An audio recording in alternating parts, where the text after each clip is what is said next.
Yes, yes. Okay. Yes, sir.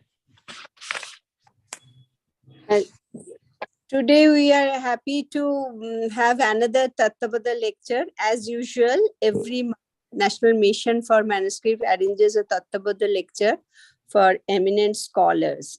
And by some urgent work, our member secretary, Professor Sachchidanand Joshi, could not join today.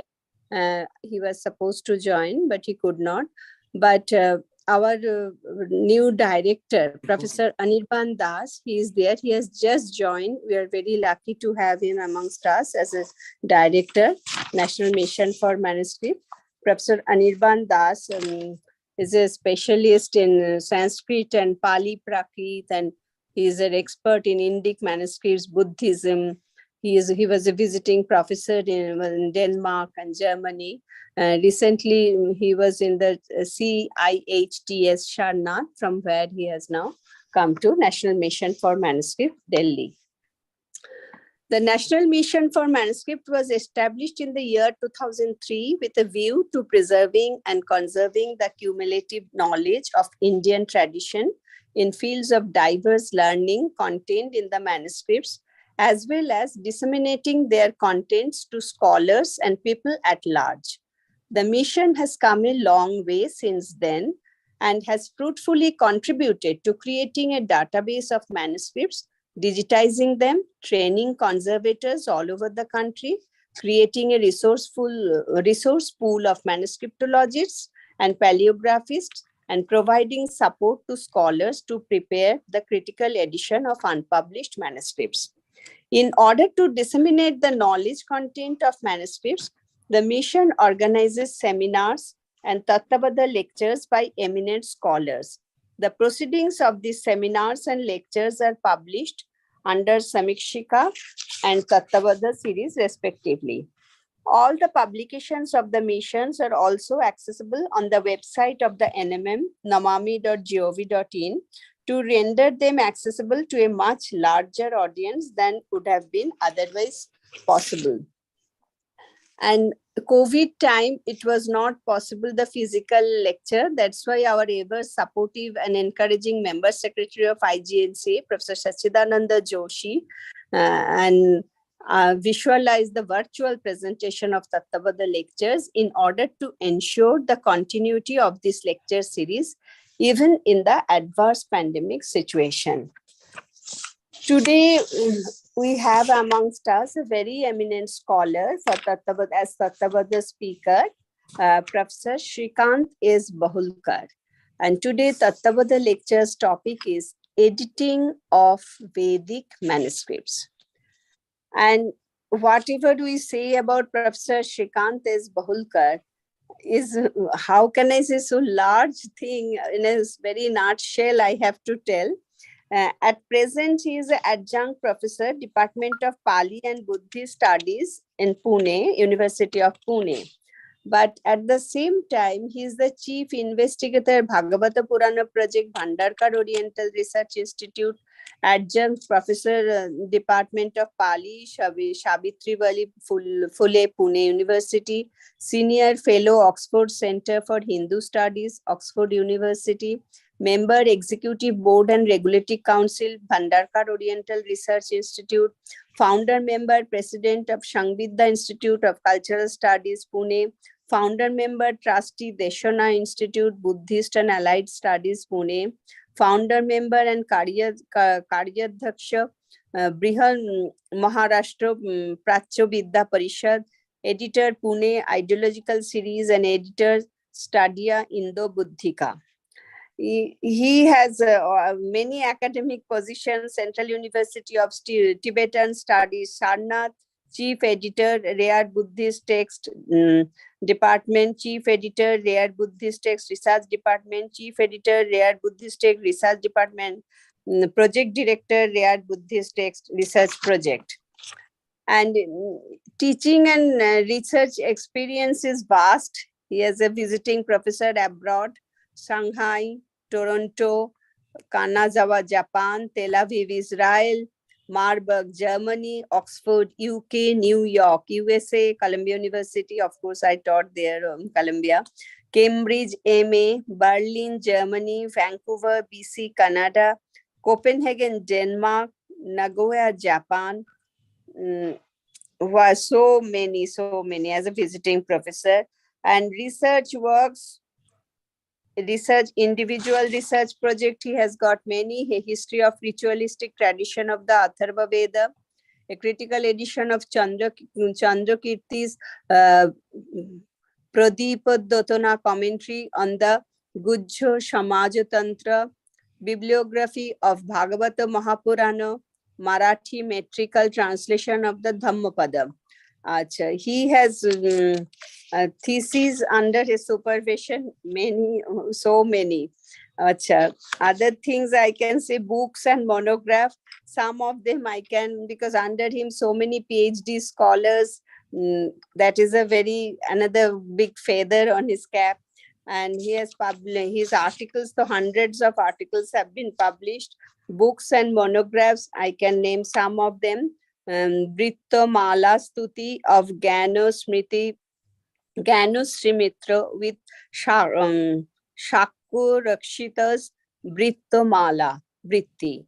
Another is Buddha Stotra Ratnakara, Gujja Samaja Mandala Vidhi, bibliography of diacritics in ancient and medieval India, Indian fire ritual, the Madhyamaka Hridaya Karika, Kalo Chandra Tantra Tika Bimala Prabha, and many others, and articles, for hundreds of articles. Oh my God, what you did not touch, I do not know. 5-6 pages of your articles and everything published. We are so lucky to, sir, have you amongst us as a Tattvabodha speaker today. You can start your lecture now, sir. Okay, thank you, madam. Friends, let me thank at the outset the organizers of this lecture, particularly Professor Sachchidanand Joshi ji, chairperson, who was supposed to be the chairperson of this lecture, member secretary of IGNCA. Unfortunately, he could not attend the lecture. And my friend, Dr. Anirban Das, director of NMM. I thank them for their kindness, for asking me to give a lecture in this prestigious lecture series. As announced, I shall speak on the editing of Vedic manuscripts. As most of you must be aware, a critical edition of a particular text entails the knowledge of textual criticism. This science of textual criticism is based on a critical evaluation and use of various manuscripts and testimonia, that is, other sources such as the commentaries or later works that can be helpful in ascertaining the most genuine readings.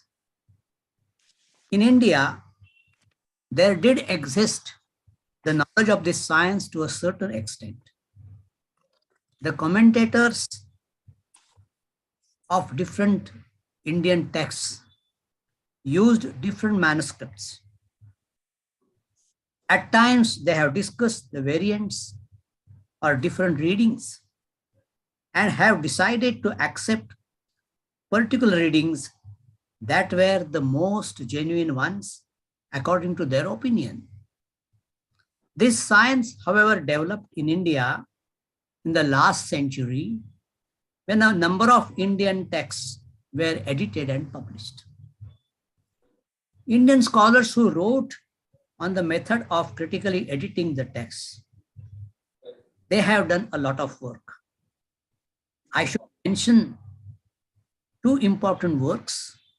The first is Prolegomena on the Mahabharata by Vishnu Sitaram Sukthankar. who established the methodology of editing the Mahabharata and prepared a critical edition of the Adi Parva. The second book I should mention is An Introduction to Indian Textual Criticism, written by Sumitra Mangesh Katre, a great scholar of Sanskrit and linguistics from Deccan College. Dr. Katre's book is being used as a standard introduction to textual criticism by Indian scholars who wish to bring out critical editions of works in Sanskrit, Pali, Prakrit, and modern Indo-Aryan languages. I myself have been using the book continuously while bringing out critical editions of Vedic, classical Sanskrit, and Buddhist Sanskrit texts. During the past 80 years, a number of works have been critically edited. Much has been written on the textual problems, and the old methodology is being replaced by a modern one. Still, Dr. Katre's book proves to be a basic book that Indian students and scholars find important and useful. In his book, Dr. Katre elaborates on various topics related to the work of critical edition, such as kind of text, some fundamental aspects of textual criticism, the problem of critical recension, causes of corruption in a transmitted text, emendation, some canons of textual criticism, and practical hints on the editing of texts. While doing so, he cites a number of examples from a variety of Indic texts, mostly from the Mahabharata. He discusses the methodology adopted for the critical editions of Greek and Latin texts and shows how the methodology can be applied to the editing of Indian texts. The methodology constitutes the four processes. You can see the screen, you can see the slide. Heuristics, or assembling the arranging the entire material consisting of manuscripts and testimonia in the form of genealogical tree or pedigree or stemma codicum. 2. Recensio, or restoration of the above material. 3. Emendatio, or restoration of the text of the author. And 4. Higher criticism, or separation of the sources utilized by the author. It has been accepted that in the absence of the original text, we need a good edition of a genuine text. The text that comes to the original one comes closer to the original one composed by the author, or it is also called autograph, for which we have to bring out a reliable edition on the basis of all available manuscripts and testimonia. It is necessary, therefore, to follow the principles of historical and textual criticism. The method that has generally been accepted by Western scholars since the 19th century was established by Karl Lachmann from Berlin. The method involves an establishment of a genealogical tree of manuscripts called in Latin as stemma codicum. The method was used in Western classical methodologies, philology. While Sukthankar does not specifically mention Lachmann or any other Western scholar who used the method for the New Testament or Greek classical texts, he used the method of pedigree or a genealogical tree of manuscripts. Sukthankar laid down the fundamental principles of Indian textual criticism in the light of the Western textual criticism, but at the same time, he distinguished them from the latter because the conditions in the Indian context were not experienced by those Western critics. He adopted the Western methodology consisting of the four-fold process of critically editing the classical texts, but at the same time, he pointed out that those principles can be applied to the text like the Mahabharata with great limitations. In the beginning, the text was committed to the memory and recited freely, as faithfully as possible. This mode of transmission is not calculated to preserve rigid textual purity in any high degree without stringent precautions such as were adopted in the case of Vedic texts. In the case of Vedic texts, there existed and still exists a genuine tradition of memorization and recitation of the text, at least in respect of some Vedic shakhas, such as those of the Rigveda, Krishna Yajurveda, Taittiriya Samhita, Shukla Yajurveda, Kauthuma Samaveda, to mention a few. Unlike the Mahabharata, there are no recensions of manuscripts, no interpolations, omissions, and additions, or numerous scribal errors. The copies, I believe, were literate ones, mostly belonging to those particular shakhas who knew Sanskrit as well. The written text thus transmitted as faithfully as possible. However, the written text never formed the basis of the recitation.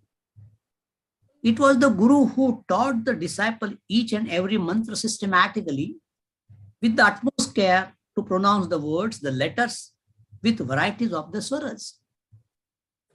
There exists a unique mode of the preservation of the original accent by the way of by the way of permutations of the words called Vikrutis, Veda Vikrutis. The learning of the Veda from the mouth of the Guru was essential. It is almost difficult to learn the Veda perfectly just using the book, reading the book, as one is likely to make many mistakes, particularly in the pronunciation of accents. Reciting the Veda with the help of a written text was condemned. Such a reciter was considered to be one of the 6 wretched reciters. There is a traditional famous verse in the Paniniya Shiksha, which I read out. Giti Shigri Shrah Kampi Tatha Likhita Pathaka Anarthadnyolpa Kanthascha Shadete Pathaka Dhamaha. It means that these are the wretched 6 Pathaka reciters. One of them is one who recites the Veda with the help of the book. Thus, it has to be noted that the oral tradition was regarded to be more authentic than the written text and superseded the latter. In this context, Katre observes, I quote him, as a result of this more orthodox and traditional method of oral transmission of texts, the religious literature of the Hindus was preserved in a greater degree of purity than secular literature, since the pupil had to repeat the texts after the teacher and impress them on his memory. In this manner, the hymns of the Rigveda, as we read them today in our printed editions, have remained almost unaltered, word for word, syllable for syllable, accent for accent, during the last 3 millennia. Unquote. In recent years, the problems connected with Indian textual criticism are again being discussed by some scholars. I would like to refer to an article written by Mikhail Witzel, and its title is Textual Criticism in Indology and in European Philology during the 19th and 20th centuries. It was published in Electronic Journal of Vedic Studies. Witzel observes that in the Vedic field, there are only a few editions that can be called critical editions, such as Nauvar's Manava Gruhya Sutra, Witzel's Katha Shiksha Upanishad, is Vadhula Shrauta Sutra, editions of some kandas of the Paipalada Samhita of the Atharvaveda, brought out individually by scholars, namely Tsender, Lubotsky, Griffiths, Lopez, and so on. Other editions are semi-critical, that is, without stemma codicum.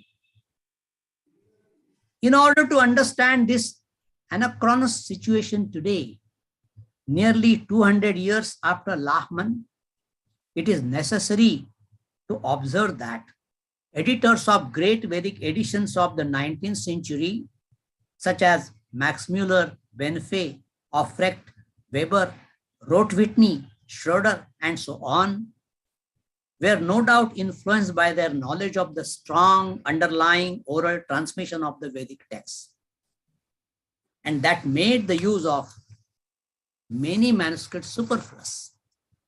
The manuscript had, barring a few writing mistakes, the same text, and the variants hardly counted. Thus, Max Muller's Rigveda edition basically is a reprint of the manuscripts with a few so far not seriously investigated variations. And as Witzel says, they used to joke as students, Rigveda, Max Muller's edition of the Rigveda is a good edition of Sayana's commentary. Max Muller does not say that he is taking into account an oral tradition. Rather, he explicitly says that he is following, among others, Lahman. He describes his method. I quote him, "My principal object in this present edition is, therefore, to give a correct text of the Rigveda and to restore from the manuscripts a readable and authentic text of Sayana's commentary." The former was by far the easier task. The manuscripts of the Rigveda have generally been written and corrected by Brahmins with so much care that there are no various readings in the proper sense of the word, except those few which are found noticed as such in the commentaries or in the Pratishakyas. Even these are generally of small importance and seldom affect the meaning of a sentence. It was not necessary for an editor of the Rigveda to collate a great number of manuscripts or to classify them according to their age and origin. I have seen nearly all the manuscripts of the Rigveda which exist in Europe, and I feel convinced that no use can be derived from them as manuscripts, because all of them are but transcripts, more or less carefully executed of one and the same text, unquote. It is assumed that the copyists of Veda manuscripts were knowledgeable and knew the correct text by heart. However, Max Muller's method is based on the selection of the manuscripts and not this assumption. He argues, again I quote him, "For the first Ashtaka, I had 12 manuscripts. However, we learned from Greek and Latin philology that a great number of manuscripts is not at all desirable for critical purposes. In most cases, the numerous manuscripts which have been collated for classical authors have only served to spoil the text, to make the reading of doubtful passages still more doubtful, and to give rise to a mass of conjectural readings based either upon authority of the transcriber of a manuscript or upon that of an ingenious editor.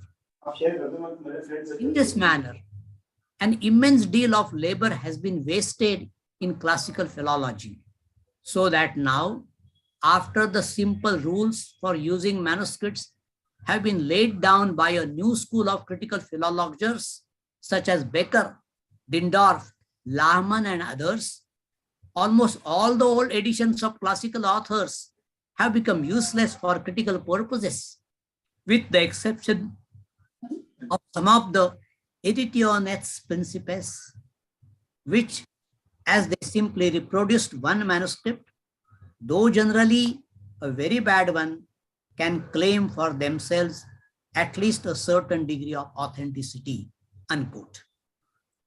Max Muller's edition of the Rigveda was based on the manuscripts, all in the Devanagari script.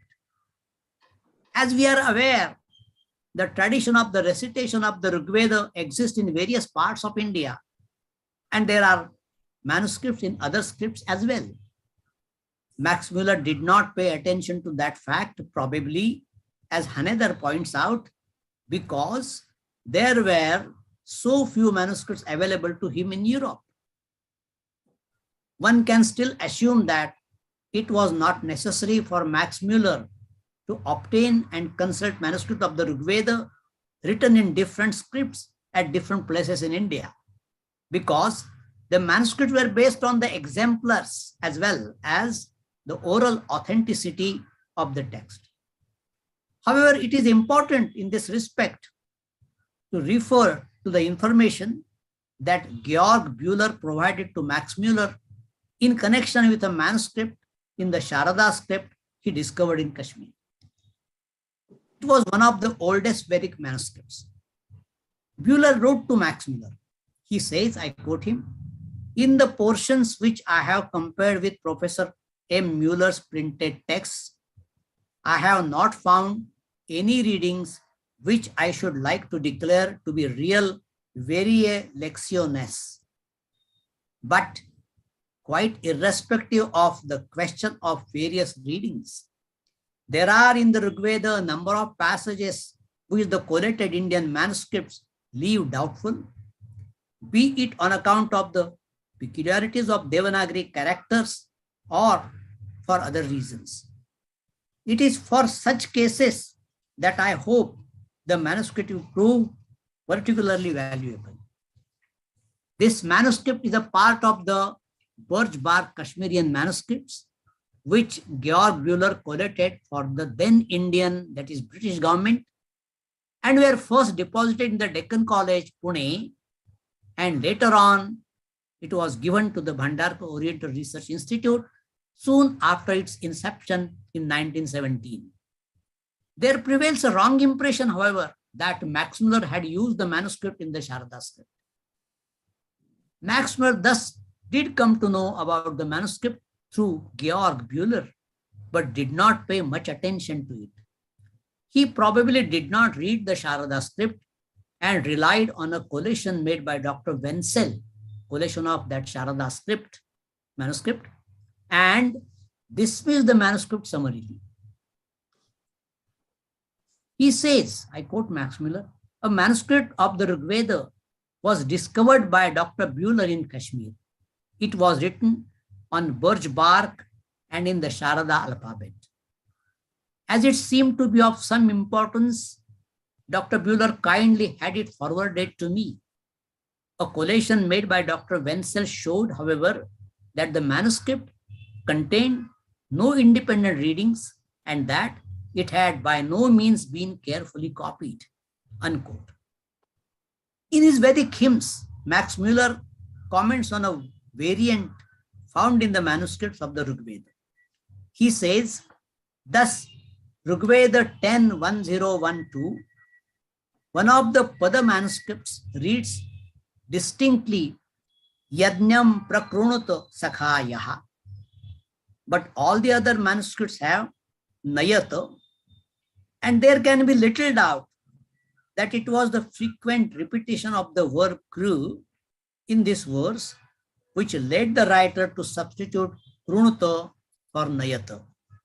No other manuscripts, as I am aware, repeats this blunder, unquote.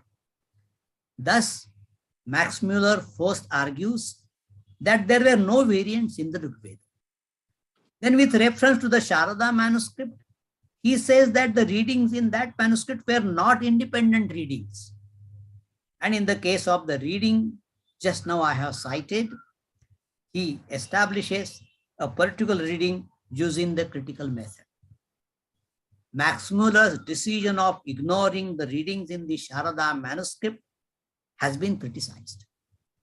For example, Isidore Sheftelovitz, who brought out an edition of the Khila Sukta of the Rigveda, says in this connection, I quote Sheftelovitz, Mueller's derogatory verdict on the Kashmir manuscript,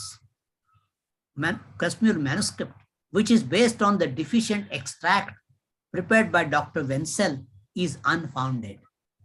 If Mueller had merely checked himself the so-called Valakhilias, 11 Valakhilias, which he gives an example for the character of this manuscript, and relied on Wenzel, he would have arrived at exactly the opposite verdict, unquote. On the contrary, some other scholars realized the importance of the Sharada manuscript. For example, A.B. Keith called it a unique manuscript and pointed out that it was used neither by Max Mueller for his edition of the Rigveda nor by Hermann Oldenburg in his Prolegomena. Arthur MacDonnell used Wenzel's transcript for his edition of the Bruhad Devata and found the transcript important. He says, it has proved of utmost service, since it has saved me from several mistakes, besides giving certainty in various passages where all would otherwise have been conjecture, unquote. Hillebrand too supported Sheftelovitz. Later, Sheftelovitz published an article in which he listed alternative and better readings from the Sharada manuscript. Thus, although Western scholars found variants in the Rigveda, it was not possible and wise to change the readings of the Rigveda authenticated by various manuscripts, traditional commentaries, and other sources. The publication of Max Mueller's edition was received in India with a mixed feeling. It is amusing to see how traditional Pandits received the publication. After the publication of 3 volumes of Max Mueller's edition, Martin Haug, who was in Pune at that time, wrote to Max Mueller and conveyed his observation. At that time, he was staying at the Deccan College in Pune. He saw that the Brahmin Pandits in Pune wanted to use Max Muller's edition of the Rigveda, but they would refrain from touching the book, fearing that the book had become impure or apavitra because the ink used for its printing had cow's blood in it. Therefore, one would hold the printed book and the other Brahmin, would correct his manuscript without touching the book. Then they admitted that the edition must have been prepared by a great Pandit who was well versed in the Vedas and Shastras. On the other hand, there was a great appreciation of the printed edition prepared by Max Mueller. Niraj Chaudhary informs us, I quote him, finally, when the whole work was published, one of the associations of the new monotheistic Hindus formally thanked Mueller and wrote, by publishing the Rigveda at a time when Vedic learning has, by some sad fatality, become almost extinct in the land of its birth, you have conferred a boon upon us Hindus, for which we cannot but eternally be grateful to you. Max Muller's edition soon became out of print, and it was subsequently revised and published as the second edition. Theodor Aufrecht, who worked as an assistant with Max Mueller for the edition of the Rigveda, published later on his edition of that work in 1877. He had used a few manuscripts from the Chambers collection. He prepared a long list of blunders of Max Mueller. In India, the Vedic Samshodhana Mandal in Pune undertook the work of bringing out a new edition on the basis of Max Muller's edition and new manuscripts written not only in Devanagari but in Tamil and Malayalam scripts as well. The main reason was that even the second edition had already become out of print, they decided to bring out a second edition, new edition. The editors, V.K. Rajwade and others, pointed out some flaws in the text of Sayan's commentary edited by Max Muller, but did not make substantive changes in the text of the Rig Veda. They did not even discuss the variants in the Rig Veda. It was Pandit Shripad Damodar Satavadekar, I should mention him particularly. Satavadekar prepared a revised edition of the Rig Veda Samhita on the basis of Max Muller's edition, some manuscripts, and more importantly, the oral tradition with the help of the then renowned Veda Murtis in various parts of India. This was perhaps the first time when an editor laid more emphasis on the oral tradition. While he expressed his admiration and indebtedness to Max Muller, Satavadekar said that Max Muller's edition was printed very correctly and was free from faults, but later on he noticed several errors and misprints. In his introduction, Satavadekar discussed three variants in the text of the Rig Veda, where he corrected Max Muller's text on the basis of the sources mentioned above, that is particularly oral transmission. Out of those three, two were misreadings of the manuscripts and one was a genuine variant, that is Tattvabodh. There were 6 instances where the word Syandra was to be corrected as Pandra. I have given the chart and I avoid reading it here. And another reading is Mathna as Mathra. According to Satavadekar, there exists only one reading, a variant of which was traditionally accepted as a Tattvabodh, and that word is Maunshatoho and Maunshatoho. Max Muller and Satavadekar both accept the former, that is Maunshatoho. In the edition of the Shankhayana Samhita, the editor gives Maunshatoho as the Samhita Patha and Maunshatoho as the Pada Patha, quite strangely. Although Satavadekar notes this word as an example of the only Tattvabodh in the Rig Veda, he does not accord it a status of a real Tattvabodh. According to Satavadekar, this is just a peculiarity of the pronunciation of the nasalized vowel O. In recent years, the Rashtriya Veda Vidya Pratishthan, an organization established by the government of India, has brought out a new edition of the Rig Veda of the Shankhayana Shakha. The editors of this edition too note the variants of the words mentioned above.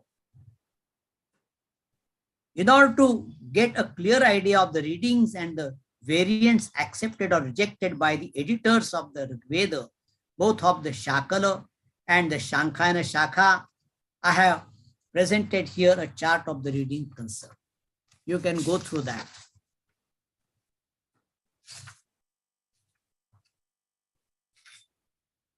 It seems that these examples of variants are mostly orthographical peculiarities or scribal errors that took place at a certain period of time, and they need not be considered as Tattvabodhs. While there prevails a common belief that there are no variants in the Rig Veda, the manuscripts do show different readings, some of which can be considered as scribal errors or orthographical peculiarities, if not variants.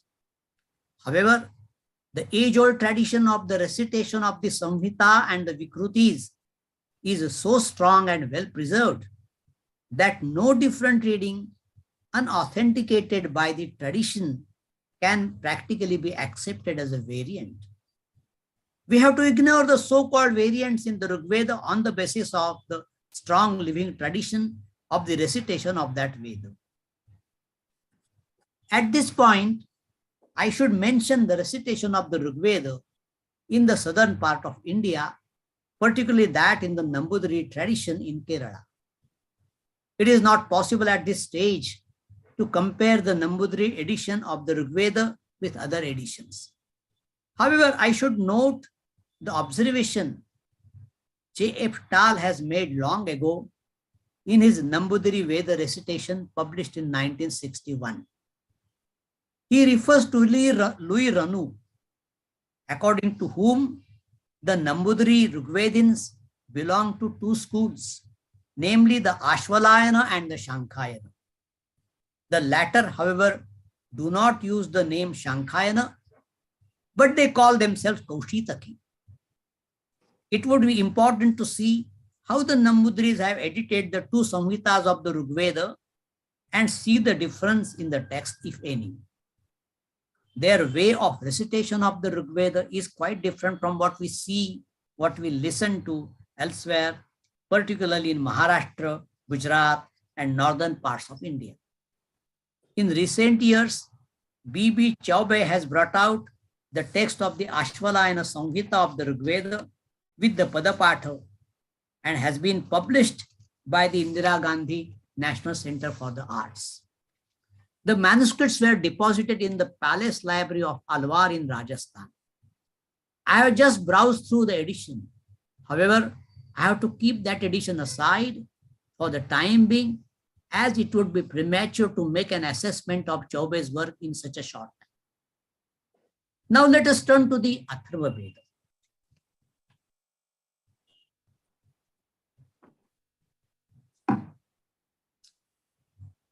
Comparing with the Rigveda, the work of editing of the Atharvaveda was and is much more difficult.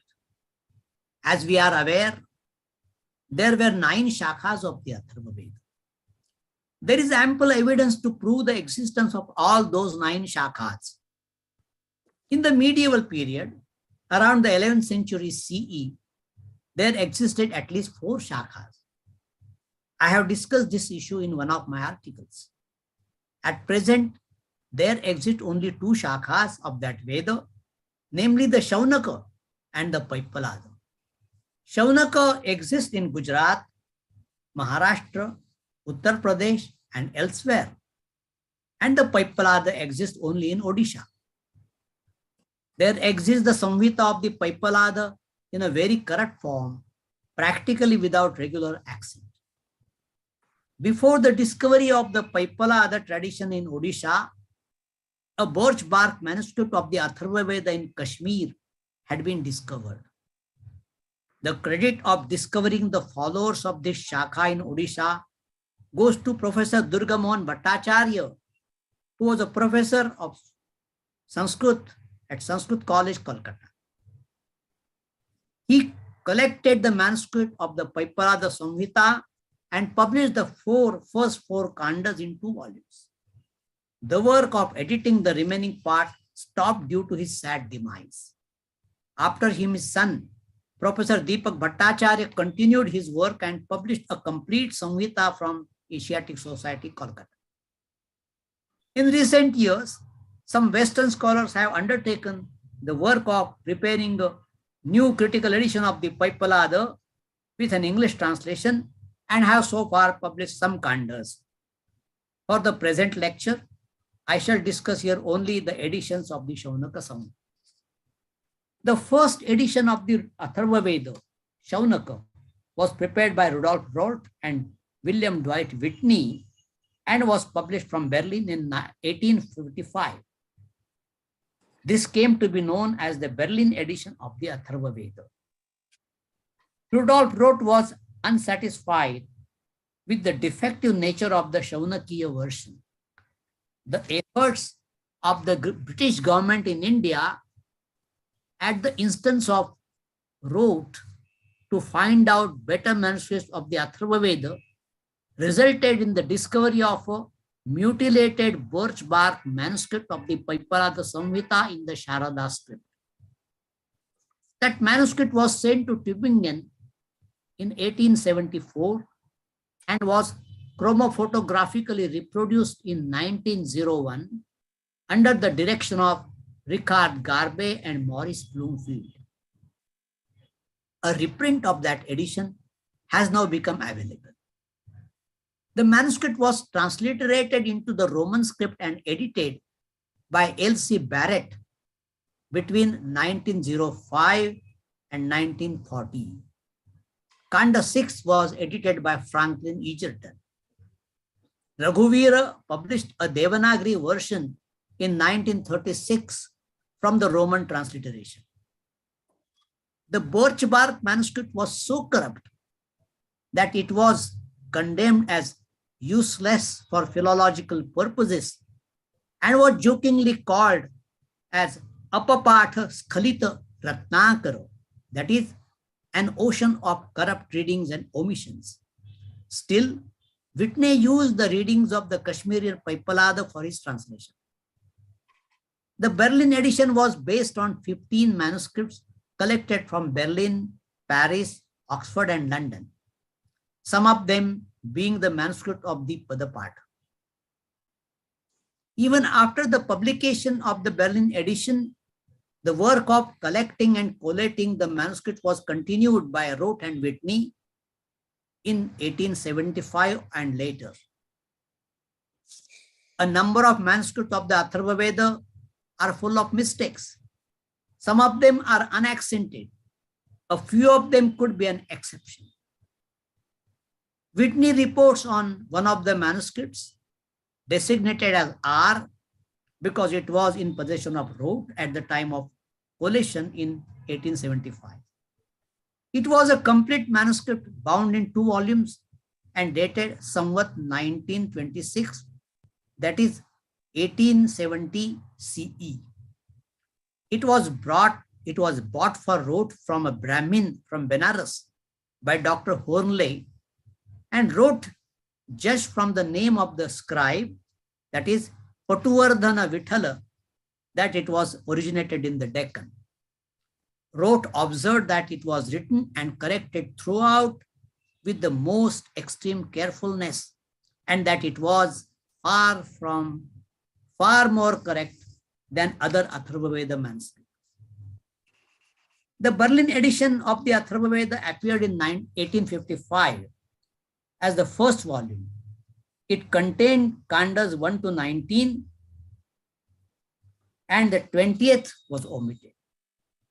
The provisional preface to that edition announces that Kanda 20 will not be given in full, but only the Kuntapa hymns from that Kanda.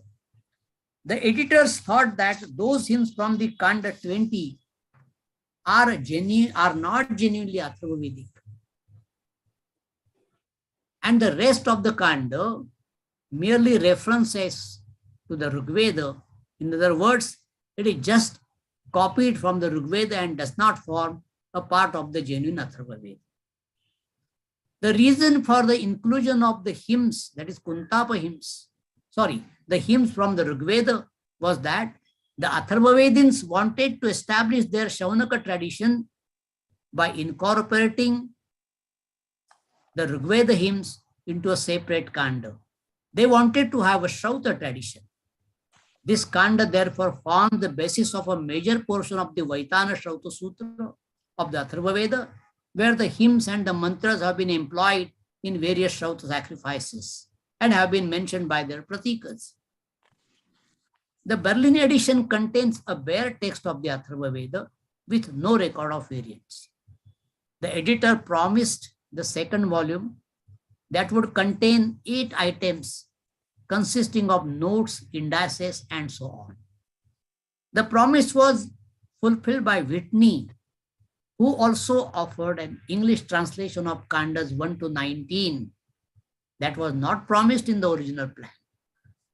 He also made use of Shankar Pandurang Pandit's edition of the Atharvaveda with Sayanas commentary, which edition was, in Whitney's opinion, the extremely well-edited and valuable work.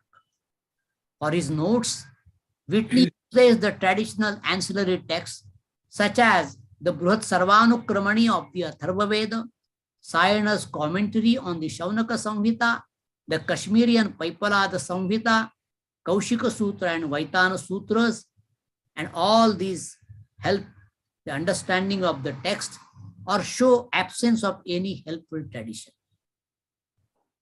Unfortunately, Whitney died in 1894 and could not see his work published.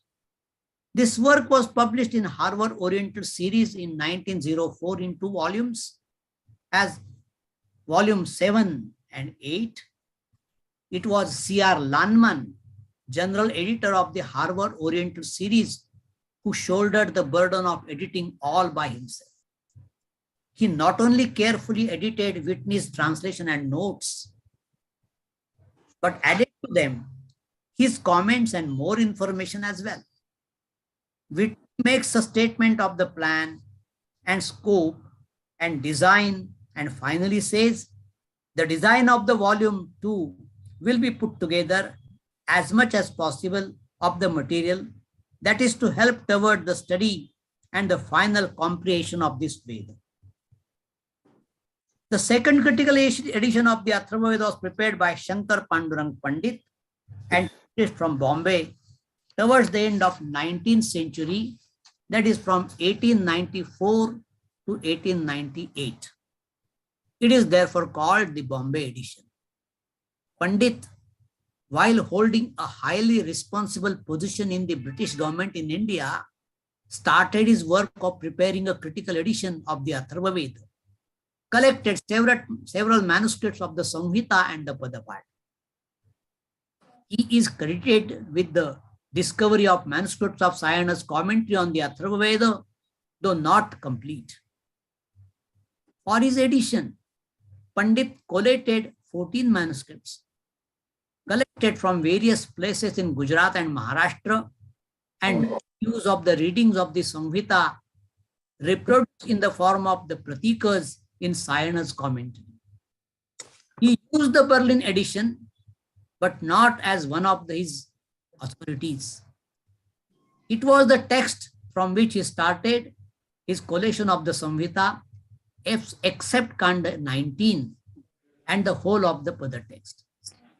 As regards the Kanda 19, he collation of the manuscripts with the printed text of the Berlin edition extremely impossible, because the printed text varied considerably with the tradition of the manuscripts.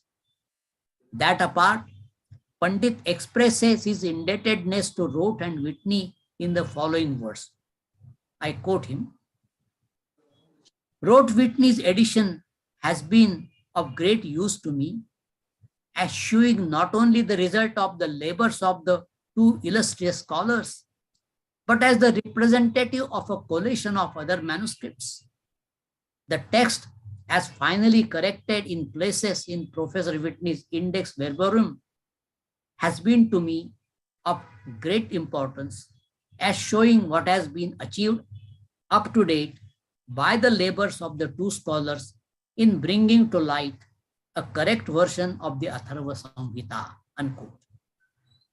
An important tool that Pandit used for the first time in preparing his critical edition of the Samhita text was the oral tradition as one of the testimonia. He not only collated manuscripts from the Vedikas, but listened to them carefully. Unlike the Rigveda, the textual as well as the oral tradition of the Atharva is not well preserved. Some of the Vedikas were excellent reciters, but the Samhita they learned to recite was not free from blunders. For instance, there was one of the reciters named Keshava Bhatt bin Daji Bhatt. He knew the Samhita and the Pada text by heart, and also the Krama Patha of the first 4 Kandas. He knew the Samhita except the inauspicious Kanda, that is 18th Kanda. He was one of the only 4 good Vedikas of the Atharva Veda in the Deccan in those days. He was surprised to see that the sacred Samhita of his Veda had already been published. He was more shocked that the several manuscripts of that Veda exhibited numerous variety of readings, and still more horrified when he found that he knew by heart and which had been improved by Ganesh Dada Ganesh Bhatt Dada, was worse for the improvement. Although the Vedikas were of great help for the comparison of the written text and the oral text, Pandit's work was not easy. The Vedikas were not free from prejudices. One of the Vedikas was Bapuji Jivan Ram, who was known as one of the best reciters of the Atharvaveda in Gujarat.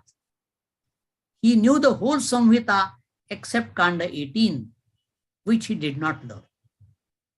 The reason was Kanda was considered to be inauspicious.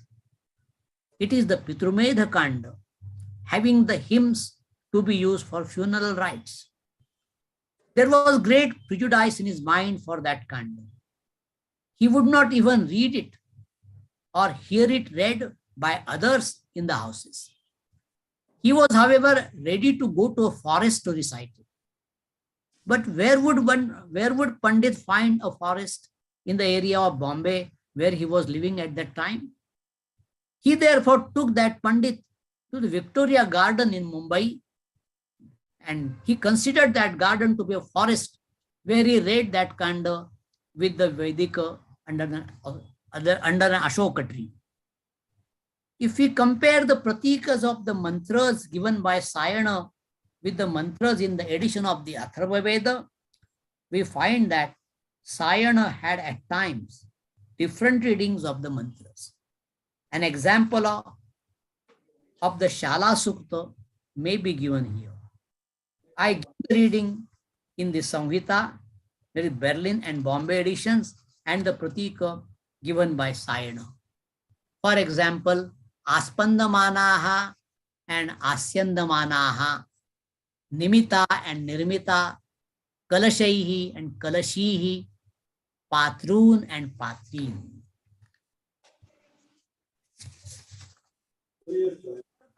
Was a significant contribution to the field of Vedic studies and proved to be an important tool for the study of the Atharvaveda. The Bombay edition of the Atharvaveda from the Berlin edition has the numbering of hymns and verses in the 7th, 8th, 9th, 11th, 12th, 13th, 15th, and 16th Kanda that resulted to slight difference from the arrangement adopted in the Berlin. At first, much hesitated to deviate from rote Whitney. However, he finally decided to adopt the deviation mainly because his arrangement was based on the Vrut Samhita, the Panchapatilika, or the old Anukramani and the commentary of Sayana wherever available. Major difference is seen in the arrangement of the 7th Kanda, where the Berlin edition has 118 hymns, while the Bombay edition has 123. The addition of 5 hymns in the Bombay edition is due to the division of hymns as prescribed by the traditional text mentioned above. After the Bombay edition, Vishwabandhu of the Vishweshwarananda Vedic Research Institute at Hoshiarpur in Punjab undertook the work of a revised edition of the Atharvaveda with Sayana's commentary and published the edition with indices. This Hoshiarpur edition is an improvement to the previous 2 editions and is more useful.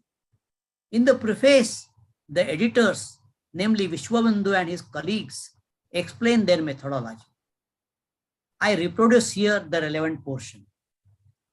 They say, every possible effort has been made, but all in vain so far, to discover and secure new manuscripts which might not have been available to our predecessors in this work, namely Rote, Whitney, and Lanman on one hand, and Pandit on the other, to consent